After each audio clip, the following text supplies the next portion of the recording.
Magandang gabi po sa bawat isa. Narito po ang listahan na ating babanggitin para sa ating panalangin. Pastora Stella Jeronimo, Pastor Ted Ribo and Family, Pastor Nael Tongko and Family, Pastor Jerry Dalagit, Pastor Ronnie and Sister Leonie, Brother Gary and Sister Christine Reynosa, Pastor June Jeronimo and Family, Pastor Samuel Montiagodo, Nana Nemen, Sister Neneng, Sister Blancy, Baby Muding Mijares and Family, Sister Judith, Brother Chris and Brother NC, Sister Jenaline Katrina, Concept and Kyle Valiente, Marinas Family, Sister Christina and Sister Jessica Mzuan, Sister Edna and Sister Abigail Marquez, Mama Ningning, Boatis Family, Nana Yoli and Family, Pastor Larry and Sister Glenda Pontillas, Carizo Family, Brother Ronald Benaventura and Family, Sister Raquel Benaventura, Brother Jojo, Sister Marivic and Sister Neche Ijiran, Sister Trisha, Trixie and Tristan Larisma, Sister Isang Constantino, Cabales Family, Brother Rod, Sister Ana and Sister Praise de los Santos, Sister Cherry Arzala, Sister Orpha, Sister Sharon and Sister Nympha, Sister Christine and Brother Michael de la Cruz, Sister Yoli Pantig, Sister Melly Montaño, Brother Jeffrey Carrizo, Sister Feli Dizon, Sister Caroline Pukuhan and Sister Nancy, Maulawan Family, Brother Marvin Lau, Sister May Santos, Sister Pina Montiagodo, Sister Edel Castro, Brother Reynaldo Rodriguez, Sister Joy Acosta and Sister Aledora Medina, Nanay Lino Lopez, Brother Julius Pantig and Family, Sister Fen MJ Danganan, Brother Dixon Paras, Brother Francis Pineda, Brother Richard and Brother Scott Michael Wayan, Brother Gerald Handa and Family, Sister Sarah Licardo, Brother Brian Bernardo, Sister Cam Saito, Sister Nihal Abdul Rauf and Brother Alexander Mamao, Sister Cecilia de Sahagun, Brother Delio Larin, Sister Liway Apo and Family, Brother Francisco Fabiliar, Brother Sam Benisano, Sister Baby or Sabi and Sister Belen, Brother Jerry Lazaro and Family, Sister Zea Callejo, Brother Vic Gutierrez and Family, Brother Francisco Senon, Sister Roderidia Parel, Baby Gavin Manzulim, Sister Lani Ramos, Sister Janet Abuel, Sister Hilary Ann Abuel, Baby Julian Chris Alfante, Sister Crescencia Ramos Rico, Nanay Gloria, Pastor Henner Ado, Brother Richard Elima, Brother Michael Tailo, Brother Ishmael and Brother Joaquin Ong, Baby Penelope Jane Leoncio, Brother Juanito Ramos, Sister Joanne May Ragusante, Sister Joyce Tacorda, Sister Filomena Togade, Sister Luisa Miralles, Sister Madeline Napalang, Sister Meth Balahadia, Sister Harriet, Sister Jennifer Lat, Sister Susan Lopez, Attorney Carlos Borja Jr., Sister Aida Cruz de Leon, Brother Ken, Sister Abby and Baby Z Reynosa, Brother Reynaldo Moreno and Family, Sister Jean Baby Chino and Baby Chin Antolin, Brother Nelson and Sister Vivian Pabigayan, Sister Julieta Gutierrez, Brother Brian de la Cruz, Sister Mercy de la Cruz, Brother Edgar Ventura, Sister Mariel Sebastian, Mr. and Mrs. Jed and Danny V. Dayo, Sister Lizelle Bangayan, Sister Melogin Paliago, Brother Renz Louis Abangan, Sister Vanessa Abingoza, Brother William Valencia Jr., Brother Ramon Rodriguez.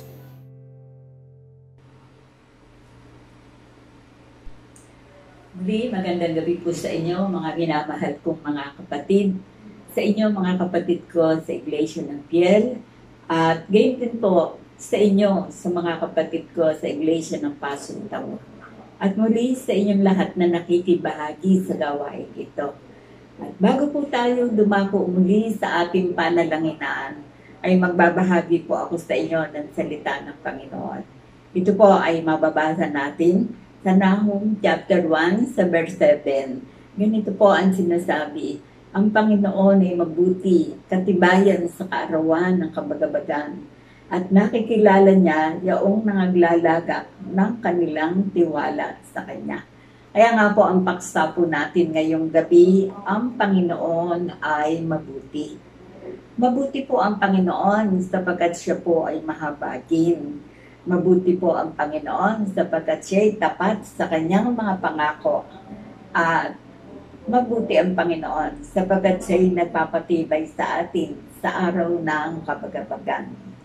At ngayon pong gabi ay nais ko pong ibahagi sa inyo ang aking naranasan sa ginawa ng Panginoon na siya ay nagpapatibay sa kaarawan ng kabagabagan sapagkat ako po ay nagkaroon ng karamdaman at dito ko po naranasan ang sinasabing ang Panginoon ay nagpapatibay sa kabagabagan.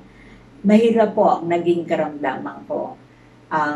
Sumasakit po ang aking dibdib at tumatago sa hanggang sa likod. Doon ko po naranasan ang sinasabing siya'y katibayan sa kaarawan ng kabagabagan. Kung wala ang Panginoon, paano magiging matibay ang aking pananampalataya? Kaya inangking ko po itong siya'y nagpapatibay sa araw ng kabagabagan. At yung kabagabagan na dumating po sa aking buhay, mahirap po kung sa pakiramdam. Mahirap po kung walang pangako ang Diyos. Mahirap po kung hindi ko alam ang katapatan ng Panginoon. Kaya pinupuri ko ang Panginoon at nagpapasalamat ako sa Panginoon. Narito po ako at muling nagpapahayag sa inyo ng salita ng Panginoon na aking ibinabahagi sa inyo ang kabutihan ng Panginoon, ang kahabagan ng Panginoon, at ang katapatan ng Panginoon. Na ako sa mahirap na karamdaman ay hindi naging mahirap sa Panginoon. Na muli ay bigyan niya ako ng kaginhawahan sa aking paghinga at muli ang aking likod na masakit ay kanyang hinipo at muli niyang pinagaling. Kaya purihin po ang Panginoon. Pinasasalamatan ko po siya sa katapatan, kahabagat kanyang kapangyarihan. Tayo po ay manalangin. Panginoon, maraming po salamat sa katotohanan ng mga salita ninyo. Kayo po ay mabuti at kayo'y nagpapatibay sa kaarawan ng kabagabagan. Salamat sa inyong habag sapagkat kayo ang Diyos na mahabagi noon, ngayon, magpakailanman. Patuloy ko pong idinadalangin ang pangailangan ng aking mga kapatiran. Sa Iglesia ng Piel, ang nanghihina ay palakasin nyo. Ang nagigipit, abutin po ninyo. At kami bilang inyong mga anak, kami po ay umaasa sa inyo nga pong mga salita na kayo ay mabuti. Mabuti sa inyong mga anak. Mabuti sana aming mga pangailangan. Kayo po ay naglalaan. Palain nyo rin ang mga kapatiran sa Iglesia ng Pasintamo.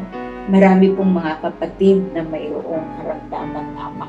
Tulungan niyo pong magkaisa kaming magtiwala na ang mga karamdamang ito ay isang paraan upang kami maging matibay sa pananampalataya, maging matibay sa pagtitiwala.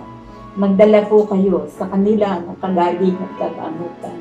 Paginhawahin niyo, Ama, ang lahat ng nahihirapan at ang lahat ng nagigipit. Patuloy po ninyong ilagay sa kaluwagan sapagkat kayo ang aming Ama. Inaasahan po namin ang inyong katapatan. Inaasahan namin ang inyong pagiging mahabagin sapagkat kayo na aming Ama ay makapangyarihang magpakailanman. Kami po, Ama, ay umaasa, kaming magkakapatid sa Iglesia ng Piel, sa Iglesia ng Pasintamo, ang lahat ng nangangailangan. Kami po ay umaasa.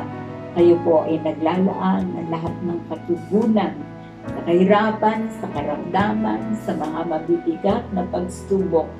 Kayo ang pag-asa namin magpapatibay sa panahon ng kabagabagan. Ama, maraming pong salamat at umaasa ka po ako, Ama. Ang salitang ito ay gagawin yung pagpapala sa aming magkakapatid na kami ay masumpungan ninyo.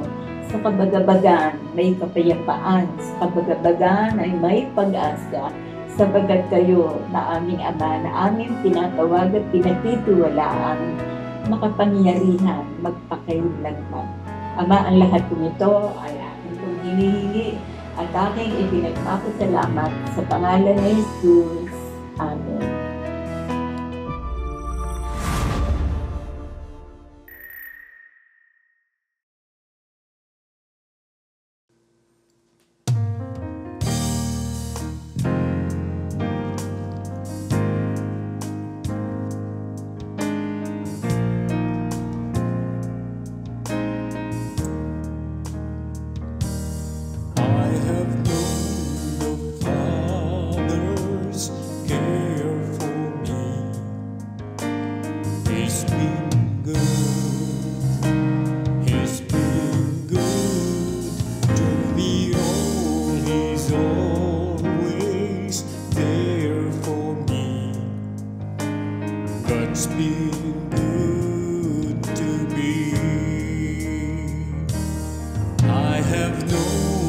Father's care for me.